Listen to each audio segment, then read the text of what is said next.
Some people sound wise, but their lives say something completely different. Today we're breaking down Proverbs 26:7 and Proverbs 21:30, and why not all wisdom is actually wisdom. Because at the end of the day, godly wisdom always wins. Welcome to One Verse at a Time, a show where we slow down and zoom in on one scripture or a group of related verses so we can better understand the meaning and context. Today we're looking at two powerful verses, Proverbs 26:7 and Proverbs 21:30. The theme of today's episode is godly wisdom wins. Let's start with Proverbs 26:7.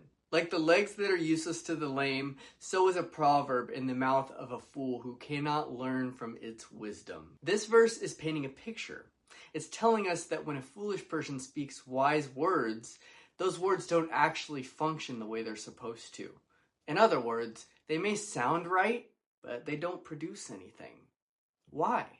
Because wisdom isn't just something that you say, it's something that you live. A foolish person can repeat wise advice, but if they haven't done the work to understand it, apply it, and live it, that wisdom becomes empty. It becomes what we could call artificial wisdom. A good example of this is something like drinking and driving. A wise person says, "My judgment will be impaired, I need to plan ahead." But a foolish person says, "I'm fine, I've got this." They ignore the risks. They dismiss wise counsel, and they trust their own judgment even when it's compromised. And when things go wrong, the consequences are real. Not because wisdom failed, but because it was never truly applied. Now let's look at Proverbs 21:30. There is no human wisdom or understanding or counsel that can prevail against the Lord. This shifts everything, because now we're not just talking about using wisdom, we're talking about where wisdom comes from. True wisdom belongs to God. He is the source, which means no amount of human reasoning or confidence or planning can override what God knows to be true. And this is where we have to be honest with ourselves. As humans, our instinct is to run to other people. We look for advice, we look for opinions and reassurance, and that's not always wrong. God gives us community for a reason. He gives us wise counsel. But this verse reminds us that human wisdom has limits, and God does not. So if we rely only on what people think or what feels right in the moment, we can end up walking in the wrong direction.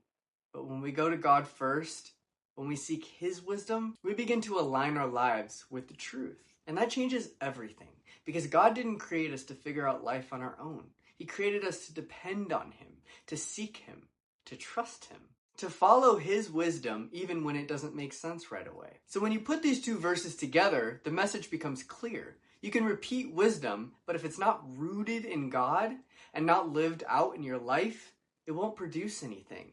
But when wisdom comes from God and is applied through obedience, it leads to life. So the question becomes, are we just speaking wisdom or are we actually living it? That's all I have for you today. Think about a time where you trusted your own understanding instead of God's wisdom. What happened?